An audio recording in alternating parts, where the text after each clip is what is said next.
took. Because of this, I embarked on a rather foolhardy task of writing the history of magic in Ireland from the 16th century through to the late 19th century, early 20th century. This is to be published in 2014-15 by Palgrave Macmillan. This was just to show you. This map shows the heartland of prosecution. The really dark areas are where witchcraft prosecution was really bad and claimed hundreds of lives. And then you get local panics, the lighter areas, and then the very light areas where it was endemic.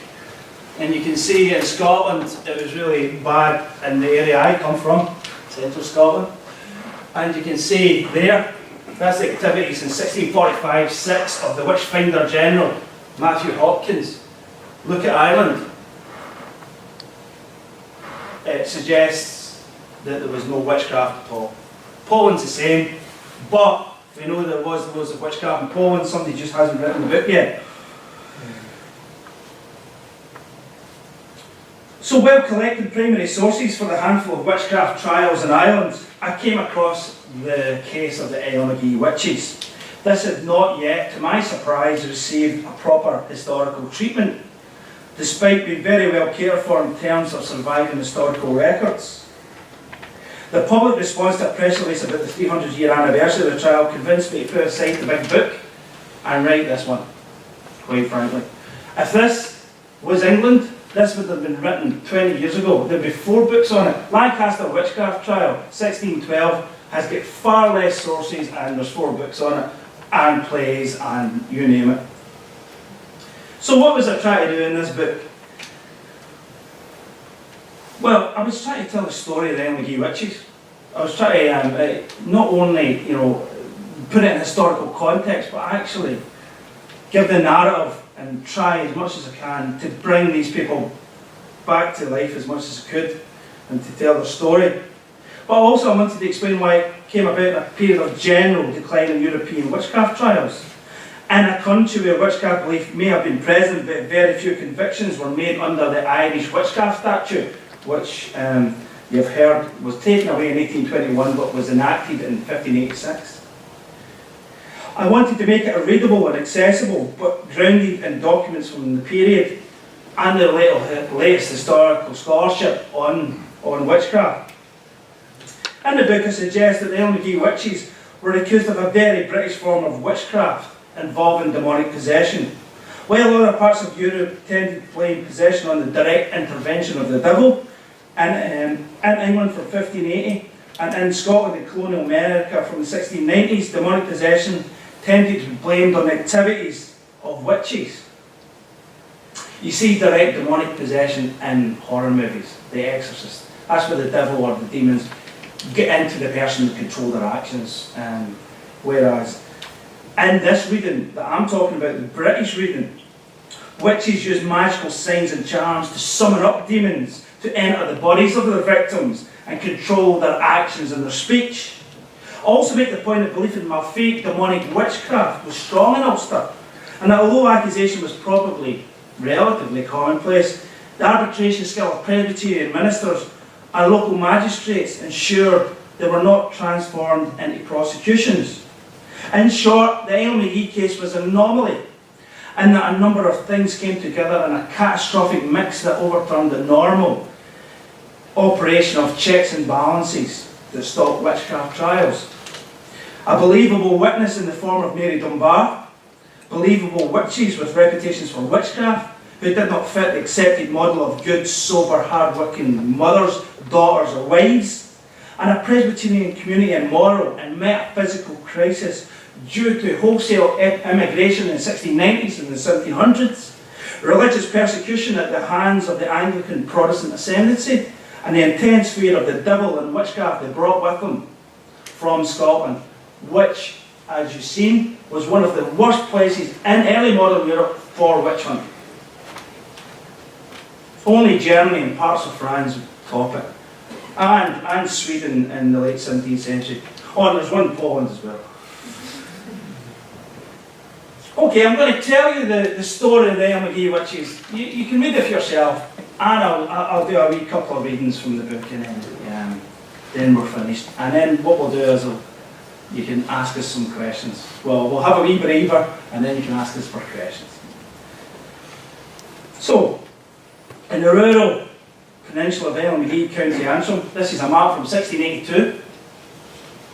Between September 1710 and February 1711, Mrs. Anne Haltridge, the elderly widow of local Presbyterian minister, the Reverend John Haltridge, was staying in the house of her son James. During her stay, the peace of the household was shattered by supernatural disturbances. While sitting in the kitchen at the fire in No Howard Head one September night in 1710, Anne Haltridge was hit with a number of stones in her back and neck, presumably coming through the open window behind her. Unhurt but frightened, she retreated to her bedroom on the first floor, where she was barraged with more stones, hurled with so much force they caused the curtains to move. As the curtains flew open, Anne felt a presence crawl slowly over her body, starting at the foot of the bed. She then fruitlessly searched the pitch-black room as the windows and the shutters opened and closed repeatedly, apparently of their own accord. 2 nights later, Anne's pillow was pulled from her head and her bed covers and blankets mysteriously removed. Seeking a natural explanation, she woke her granddaughter, who lit a candle and searched the room. Once the candle was lit, quiet descended on the room, but when extinguished, the disturbances started once more.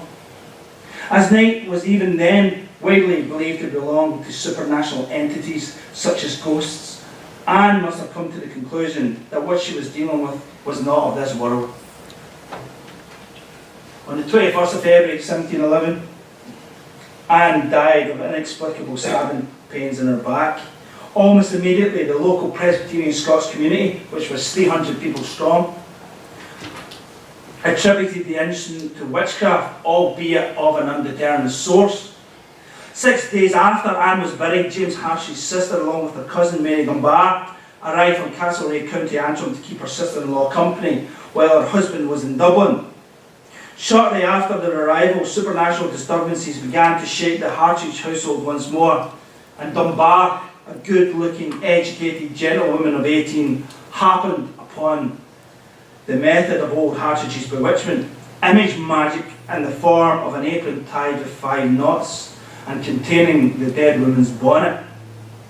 Immediately after discovering the bonnet, Dunbar began to display the classic symptoms of demonic possession.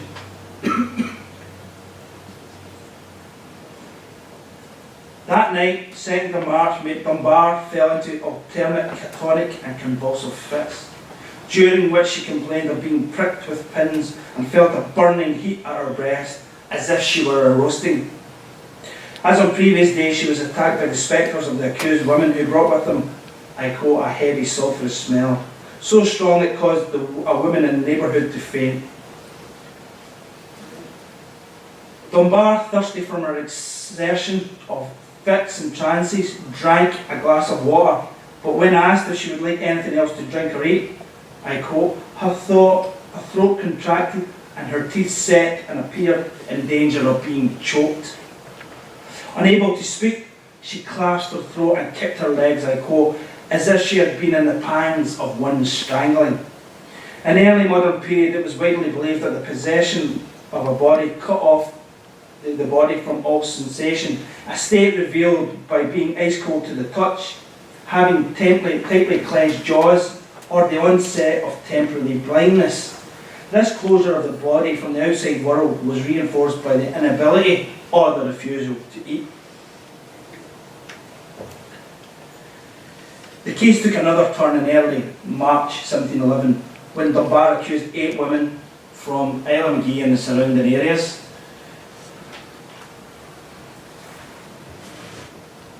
of causing a possession using witchcraft.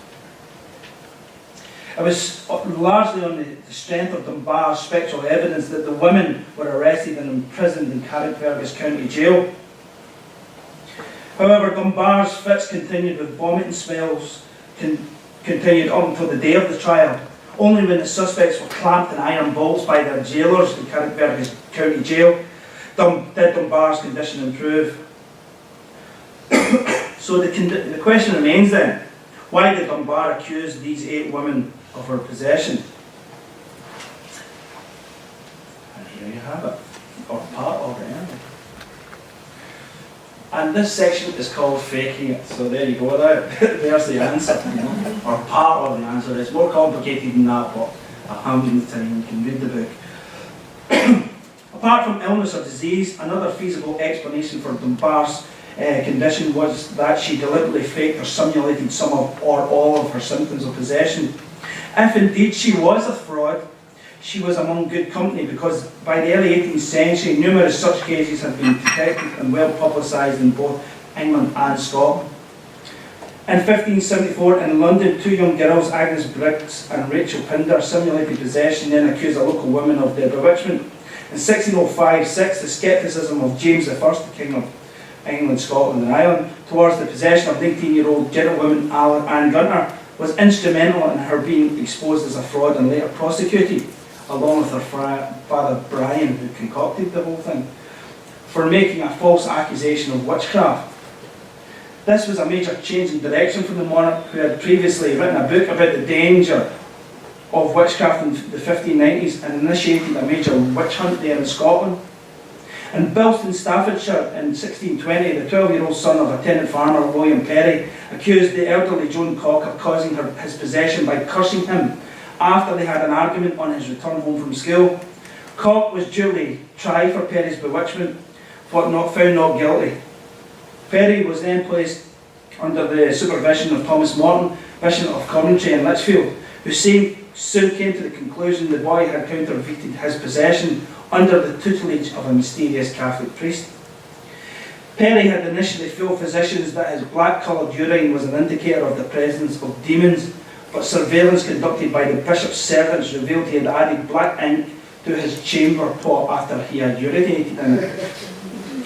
He also placed an ink-drenched piece of cotton under the foreskin of his penis to be used in emergencies.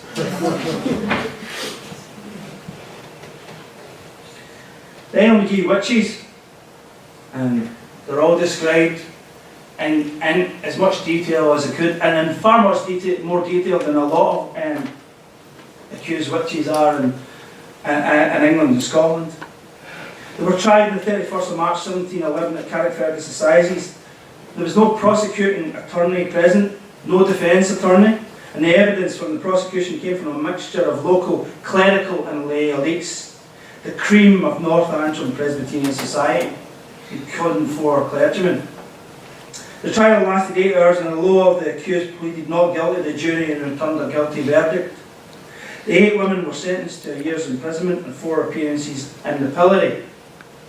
Sorry, that is the house there, where it all happened, or part of it happened. And 4 appearances in the pillory on market day. And that's the pillory, or stocks. This was the standard punishment laid out in the 1586 Irish Witchcraft Act for a first offence where murder had not been committed. However, Dunbar's condition did not improve. Like a lot of demoniacs or demonically possessed people, they were reluctant to give up their attention.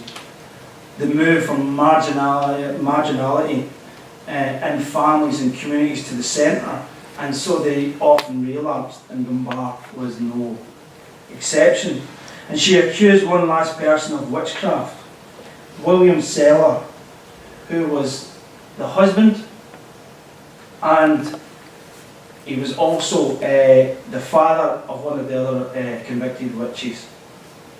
So there was a whole family that was convicted of witchcraft and threw into jail and in the pillory. And it sounds as if they got away with it, because we think about witchcraft and an execution, burning. Well, burning didn't happen that often, especially not alive.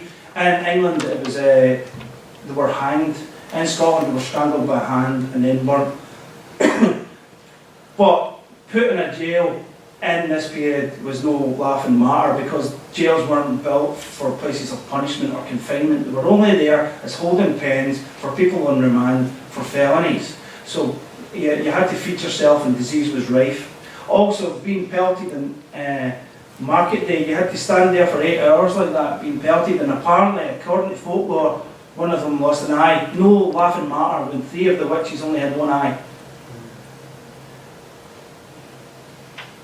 As has been mentioned, after the trial, William Tisdale interviewed Mary Dunbar, her speech having just returned by signing for a Bible and reading the 40th Psalm and 13th verse. She then described how two women and a man who had appeared to her in court took her speech from her and threatened to put penknives down her throat. They were the same people who had met her on the road the previous day. Eventually, at 5 o'clock that evening, Dunbar set out on horseback to her mother's house in Castlereagh, County Down. In common with many demoniacs, however, Dunbar relapsed, and on a day after the trial she experienced several fainting fits. She also vomited pins, and the feathers she had claimed had been put into her mouth by her tormentors. During the succeeding week, Dunbar fitted regularly and vomited pins and feathers. On the 8th of April 1711, she complained that a man of medium height with light brown hair, curly hair, who wore a brown bonnet and shabby clothes, appeared to her and threatened to kill her if she informed on him to the authorities. The man was subsequently identified as William Seller, husband of convicted witch Janet Liston, as I said, the daughter of the Nunnery.